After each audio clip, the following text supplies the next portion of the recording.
हमने एक टॉपिक पढ़ा था इंडिपेंडेंस ऑफ जुडिशरी। वो टॉपिक हम कवर कर चुके हैं।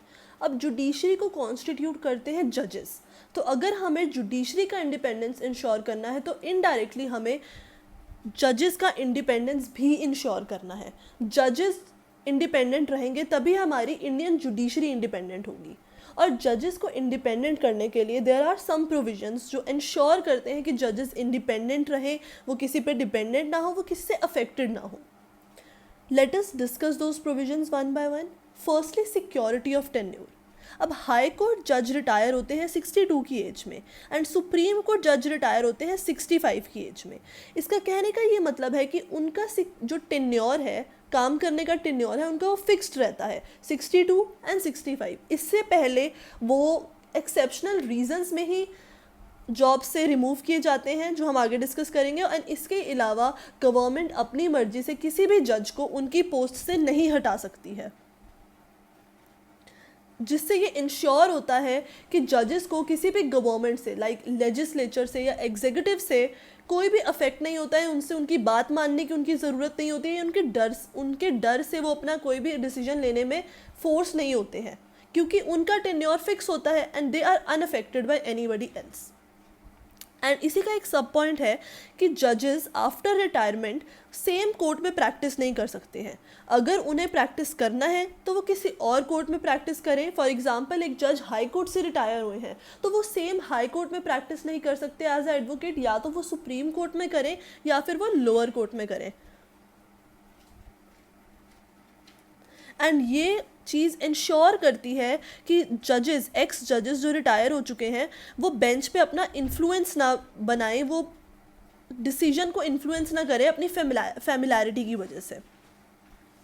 सेकेंड पॉइंट है, जजेस को सिर्फ 2 रीजंस में उनके ऑफिस से रिमूव किया जा सकता है। दैट इज़ इनकैपेसिटी, वो किसी रीज़न की वजह से इनकैपेबल हो गए हैं, इधर अनसाउंड माइंड और फिजिकल इनकैपेबिलिटी कि वो डिसीजंस नहीं दे सकते हैं। And second is proven misbehaviour, they are guilty of any conduct जिनकी वजह से उन्हें निकाला जाए। तो देयर आर ओनली 2 रीजंस जिसकी वजह से जजेस को ऑफिस से निकाला जा सकता है, and no reason else.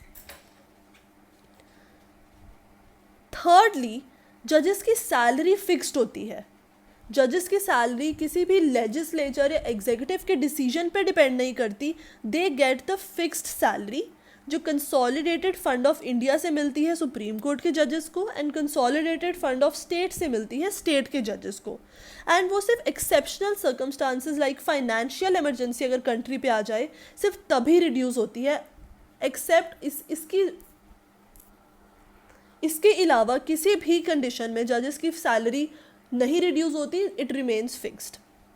Fourthly, conduct of जजेस को, फॉर एग्जाम्पल कि ये एक जज ऐसे बिहेव कर रहे हैं या वो ऐसे डिसीजंस दे रहे हैं, किसी भी जज के कंडक्ट को पार्लियामेंट में डिस्कस नहीं कर सकते और ना ही स्टेट लेजिस्लेचर में डिस्कस कर सकते हैं। एक जजेस का कंडक्ट पार्लियामेंट में तभी डिस्कस होगा जब उन्हें रिमूव करने का मोशन पास किया जाए। जब उन्हें इनकैपेसिटी या प्रूवन मिसबिहेवियर पे रिमूव करने का मोशन पास हो किसी लोकसभा या राज्यसभा के हाउस में, तभी उनका कंडक्ट डिस्कस हो सकता है। अदरवाइज जजेस के कंडक्ट को डिस्कस करने की पावर पार्लियामेंट या स्टेट लेजिस्लेचर के पास नहीं है। Lastly, fifth point, that is appointment of officers, staff और clerk of the Supreme Court, high court, lower courts, उनको अपॉइंट करने का, उनके सर्विस कंडीशन का मेथड जुडिशरी ही डिसाइड करती है। किसी भी ऑर्गन का, किसी भी और डिग्नेटरी का इसमें कोई रोल नहीं होता। जुडिशरी का ही रोल होता है इनकी इंटरनल फंक्शनिंग मैनेज करने के लिए। परफेक्ट। अब लेट अस डिस्कस ये अपॉइंट कैसे होते हैं, जजेस को कैसे अपॉइंट किया जाता है। अब सुप्रीम कोर्ट का जज बनने के लिए there are broadly 4 conditions required. Firstly, the person should be citizen of India. Secondly, वो पर्सन 5 साल किसी हाई कोर्ट का जज होना चाहिए या 2 और मोर हाई कोर्ट्स का। इन टोटैलिटी उन्होंने 5 years एज अ जज ऑफ हाई कोर्ट सर्व करना होना चाहिए। थर्डली, या फिर दिस इज और हियर, और या फिर वो 10 साल किसी हाई कोर्ट में या किसी 2 से ज़्यादा हाई कोर्ट में उन्होंने प्रैक्टिस करी होनी चाहिए। Either he can be a judge for 5 years in any high court or he can be an advocate in any high court for 10 years. और in the opinion of president वो कोई distinguished jurist होने चाहिए। Distinguished jurist मतलब वो कोई professor हो सकते हैं, कोई डिफरेंट प्रोफेसर हो सकते हैं, ऑथर हो सकते हैं, जो प्रेसिडेंट के ओपिनियन में ही इज़ कैपेबल कि वो सुप्रीम कोर्ट के जज बने जाएं। इनका अपॉइंटमेंट प्रोसीजर अब आर्टिकल 124 में गिवन है, जो ये कहता है कि president in consultation with such जजेस of high court and Supreme Court. अब जो एक्चुअली में अब जो इस टाइम पे सिस्टम फॉलो होता है वो होता है कि president in consultation with chief justice of India and 4 senior most जजेस एक ओपिनियन बनाते हैं, जिनसे वो डिसाइड करते हैं कि किस को सुप्रीम कोर्ट का जज एलिवेट करना चाहिए, किसको अपॉइंट करना चाहिए। So president takes the opinion of chief justice of India and 4 senior most जजेस of the Supreme Court. CJI का कंसल्टेशन बहुत ही ज़्यादा रिक्वायर्ड है एंड इट इज़ नेसेसरी। अब आ जाते हैं हाई कोर्ट का जज बनने के लिए आपको क्या क्वालिफिकेशन चाहिए। The person must be citizen of India, he must have held judicial office, मतलब डिस्ट्रिक्ट या सबऑर्डिनेट कोर्ट्स में उन्होंने सर्व करना होना चाहिए as a judicial officer for 10 years, और he must be an advocate for 10 years in any high court और 2 और मोर हाई कोर्ट्स। ये अपॉइंट होते हैं हाई कोर्ट के जजेस under article 217 of the constitution.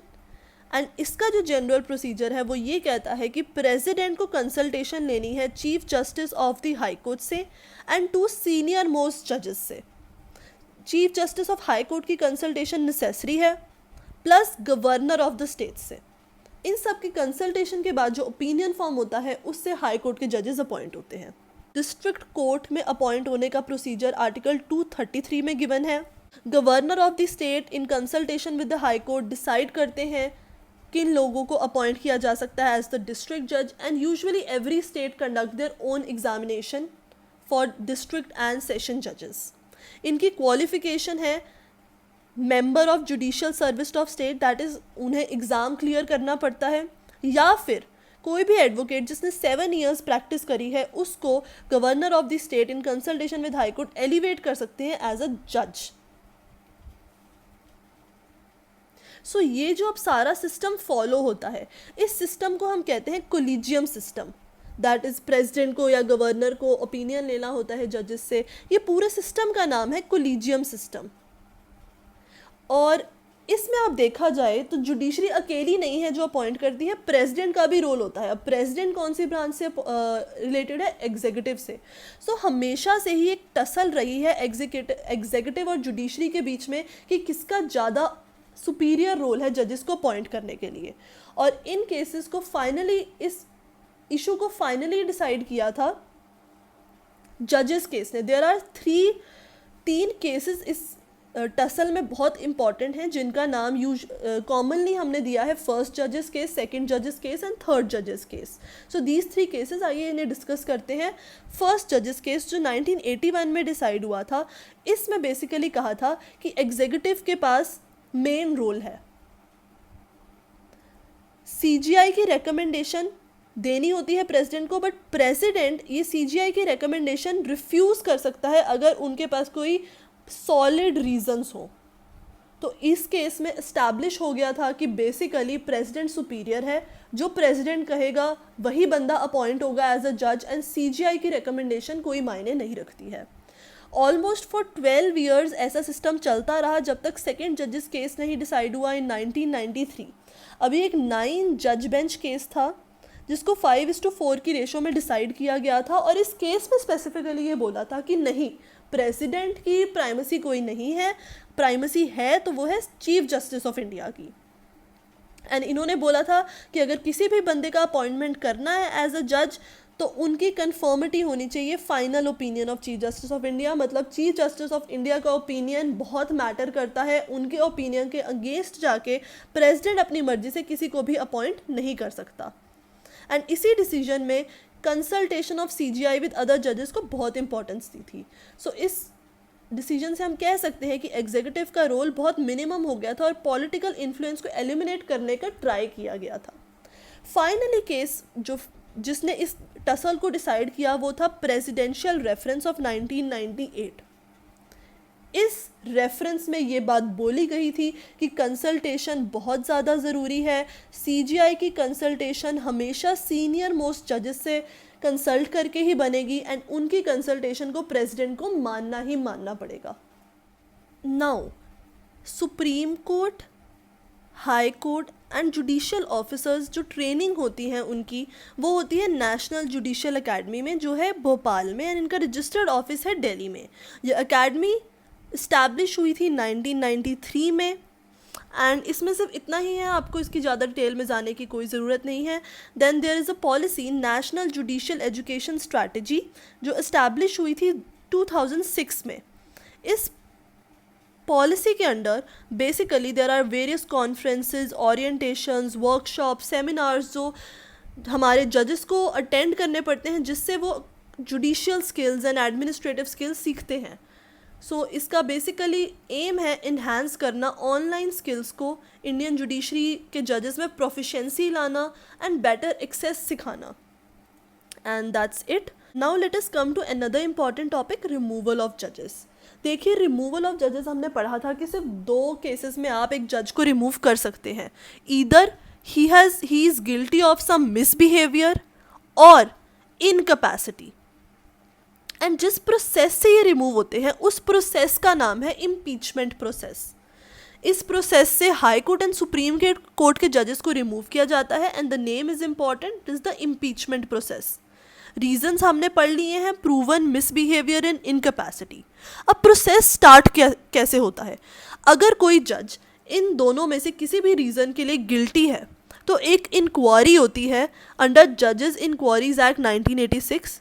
ये इंक्वायरी करती कौन है? एक कमेटी होती है 3 मेंबर्स की, जिसमें से 2 मेंबर्स सुप्रीम कोर्ट के जजेस होते हैं, इधर 2 सुप्रीम कोर्ट जजेस और 1 सुप्रीम कोर्ट जज and 1 chief justice of the high court. अब ये अपनी कमेटी इंक्वायरी करती है कि वेदर चेक करती है कि एक्चुअली में जजेस इन 2 रीजंस के लिए गिल्टी हैं या नहीं है। वो अपनी रिकमेंडेशन की एक रिपोर्ट फॉर्म करती हैं और वो अपनी रिकमेंडेशन देती हैं चीफ जस्टिस ऑफ इंडिया को। Chief justice of India further ये रिकमेंडेशन देते हैं प्रेसिडेंट ऑफ इंडिया को, और प्रेसिडेंट ऑफ इंडिया को अगर सही लगता है कि यस जजेस उस जज को रिमूव होना चाहिए तो वो प्रपोजल की फॉर्म में एक इंट्रोड्यूस कर देते हैं पार्लियामेंट ऑफ इंडिया में ये चीज़। अब लोकसभा में भी इंट्रोड्यूस हो सकता है, राज्यसभा में भी हो सकता है पहली, and 2/3 majority of members present and voting अगर वोट कर दे in the favour of removal of जज, दोनों हाउसेस में, पहले एक हाउस में जाएगा, दूसरे हाउस में जाना ज़रूरी होता है, दोनों हाउसेस में जाएगा, और अगर दोनों हाउसेस में ये 2/3 मेजॉरिटी से पास हो जाए ये बिल तो प्रेसिडेंट फॉर्मल अनाउंसमेंट कर देता है दैट जज इज़ इम्पीच्ड। अगर आप इंडिया की हिस्ट्री देखें तो आज तक सिर्फ एक जज, justice Sumitra Sen who was the chief justice of Calcutta high court, सिर्फ ये आज तक रिमूव हुई हैं अगर प्रॉपर इस प्रोसीडिंग से देखा जाए तो। एक और जज थे जस्टिस वी स्वामी जो चीफ जस्टिस थे Punjab and Haryana high court के, उनके अगेंस्ट इम्पीचमेंट प्रोसेस शुरू ज़रूर हुआ था बट उनको 2/3 क्राइटेरिया उनको वोटिंग में नहीं मिल पाया था, इसीलिए वो इम्पीच नहीं हुए थे। वेयर एज अगर डिस्ट्रिक्ट जज को रिमूव करना हो, इम्पीच करना हो, तो वो state government in consultation with high court कर सकती है। उसके लिए इतना ज़्यादा complicated and lengthy impeachment process follow करने की कोई ज़रूरत नहीं होती है। अब 1-2 कॉन्सेप्ट्स हैं जो बहुत इम्पॉर्टेंट हैं और बहुत रिलेटेड हैं जो डेली प्रैक्टिस में जुडिशरी फॉलो करती है, और वो पहला कॉन्सेप्ट है जुडिशियल रिव्यू। जुडिशियल रिव्यू का बेसिकली ये मतलब होता है कि कोर्ट के पास पावर है, सुप्रीम कोर्ट और हाई कोर्ट के पास पावर है कि वो किसी भी एग्जीक्यूटिव या लेजिस्लेटिव एक्ट को रिव्यू कर सकती हैं। For example government of India ने कोई भी बिल पास किया है या कोई भी एडमिनिस्ट्रेटिव एक्शन लिया है, और वो कोई भी एक्शन या वो कोई भी बिल जो उन्होंने बनाया है वो कॉन्स्टिट्यूशन के साथ कंपैटिबल नहीं है, वो कॉन्स्टिट्यूशन को वॉयलेट करता है या बेसिक फंडामेंटल राइट्स के अगेंस्ट है, तो ये पावर है सुप्रीम कोर्ट और हाई कोर्ट की कि वो उस लॉ को, उस एक्ट को, इधर उस एक्ट को, उस एक्शन को या उस डिसीजन को गवर्नमेंट के रिव्यू कर सकती हैं। और अगर उन्हें लगे कि ये कॉन्स्टिट्यूशन को वॉयलेट करता है तो वो उस पर्टिकुलर एक्ट, एक्शन या बिल को नल एंड वॉइड भी डिक्लेयर कर सकती हैं. Supreme court and high court के पास ये पावर है और एक बहुत ही असेंशियल फीचर है हमारी डेमोक्रेसी का, क्योंकि ये हेल्प करता है जुडिशरी को as a watchdog act करने में. जुडिशरी चेक रखती है दूसरे ऑर्गन्स पे और दूसरे ऑर्गन्स को भी डर रहता है कि वो अपने स्कोप से बाहर ना जाए, कि अगर वो कुछ भी गलत काम करेंगे तो जुडिशरी उन्हें रोक सकती है. देयरफॉर ये इंश्योर करता है कि हमारी कंट्री में कॉन्स्टिट्यूशनल सुप्रीमेसी हो. दैट मीन्स सिर्फ कॉन्स्टिट्यूशन ही सुप्रीम हो, कोई भी गवर्नमेंट, कोई भी ऑर्गन कॉन्स्टिट्यूशन के सुप्रीम ना हो. ये हमारे प्रोटेक्शन और एनफोर्समेंट ऑफ फंडामेंटल राइट्स में हेल्प करता है. ये इंश्योर करता है कि एग्जीक्यूटिव एक्ट्स जो भी हो वो फेयर हो, वो अनरैशनल, अनप्रोपोर्शनल ना हो, वो फेयर हो. और ये it also helps to ensure कि लेजिस्लेटिव कॉम्पिटेंस हो बिटवीन सेंटर एंड स्टेट. इन सब पॉइंट्स को हम एक वन बाय वन आगे डिस्कस कर लेते हैं कि ये क्या इनका मतलब होता है.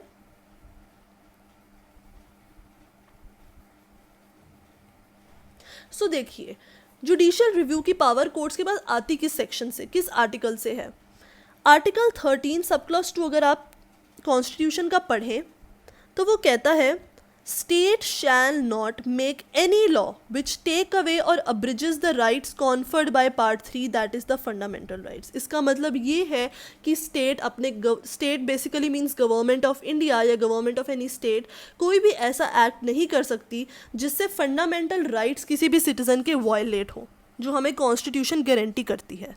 सो आर्टिकल 13 सब क्लॉज 2 ये सिंपली कहता है कि अगर कोई भी ऐसा एक्ट या लॉ बनाया है स्टेट ने तो जुडिशरी उसे वॉइड डिक्लेयर कर सकती है. फर्दर आर्टिकल 32 भी हमें जुडिशियल रिव्यू की पावर देता है. वो ये कहता है कि कोर्ट के पास 5 रिट्स इशू करने की पावर है: हेबिस कॉर्पस, मैंडामस, प्रोहिबिशन, क्यो वारंट एंड सर्शरारी. इन 5 रिट्स में सुप्रीम कोर्ट के पास पावर है कि वो गवर्नमेंट के अगेंस्ट ये 5 रिट्स इशू कर सकते हैं और 2 to 6 के अंडर ये पावर हाई कोर्ट के पास मिल जाती है. फर्दर पब्लिक इंटरेस्ट लिटिगेशन का तो कॉन्सेप्ट हम पूरा क्लियर कर ही चुके हैं. That is also one of the reason कि हमारे पास जुडिशियल रिव्यू आया है. सो article 13 sub clause 2, then article 32, article 2 to 6 and PIL ये इंश्योर करता है कि हमारे कोर्ट्स के पास जुडिशियल रिव्यू की पावर है. राइट. अब आ जाते हैं सेंटर स्टेट रिलेशंस पे. इसका बेसिकली क्या मतलब है? अगर आप आर्टिकल 246 ऑफ द कॉन्स्टिट्यूशन देखें, वो ये कहता है कि पार्लियामेंट के पास पावर है कि वो यूनियन लिस्ट में जितने भी गिवन आर्टिकल, इससे पहले हम एक कॉन्सेप्ट समझ लेते हैं कि 3 लिस्ट होती है: यूनियन लिस्ट, स्टेट लिस्ट और कॉन्करेंट लिस्ट. यूनियन लिस्ट में कुछ मैटर्स गिवन हैं जिन मैटर्स पे सिर्फ सेंटर लॉज बना सकती है. वैसे ही स्टेट लिस्ट में कुछ मैटर्स गिवन है जिसमें सिर्फ स्टेट लॉ बना सकती है, और कॉन्करेंट लिस्ट में जो मैटर्स गिवन है उसमें both centre and state laws बना सकती हैं. कॉन्करेंट लिस्ट दोनों के लिए एप्लीकेबल होता है. राइट. तो अगर अब कोई भी ऐसा डिस्प्यूट हो जाए जिसमें पार्लियामेंट या सेंटर स्टेट के चीज़ों पे लॉ बनाने लग जाए या फिर स्टेट यूनियन की चीज़ों पे लॉ बनाने लग जाए और ऐसे कोई भी डिस्प्यूट आता है, तो वो डिस्प्यूट रिजॉल्व करती है हमारी जुडिशरी, हमारे इंडियन कोर्ट्स मेक श्योर करते हैं कि कोई भी लेजिस्लेचर ईदर सेंटर की या फिर स्टेट की अपने डोमेन से बाहर ना निकले, वो अपनी पावर को फर्दर ज़्यादा एक्सरसाइज ना करें. मान लीजिए ये स्टेट का सर्कल है और ये सेंटर का सर्कल है और ये स्टेट का सर्कल है, तो इन्हें दोनों को अपने सर्कल में ही काम करना है. कोई भी ऑर्गन दूसरे के सर्कल में एनक्रोच नहीं कर सकता. राइट. और ये इंश्योर करती है हमारी जुडिशरी कि वो अपने सर्कल में काम करें और वो किसी और के सर्कल में एनक्रोच ना करें.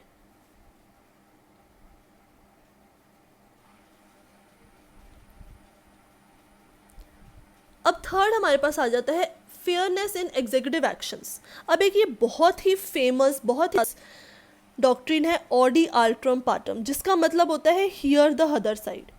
ये सिंपली ये कहती है कि अगर किसी भी अथॉरिटी को कोई डिसीजन देना है तो आप सिर्फ एक साइड की बात सुन के कोई भी डिसीजन नहीं दे सकते, आपको दोनों साइड्स की बात सुननी पड़ेगी, दोनों को सुनना पड़ेगा और दोनों को सुन के आपको जो सही लगता है उसका डिसीजन देना पड़ेगा. That simply means here the other side, मतलब दोनों साइड्स को सुनो. अब इसका एक बहुत ही फेमस केस था जहाँ से ये डॉक्ट्रिन इमर्ज हुई थी, that is Maneka Gandhi versus union of India.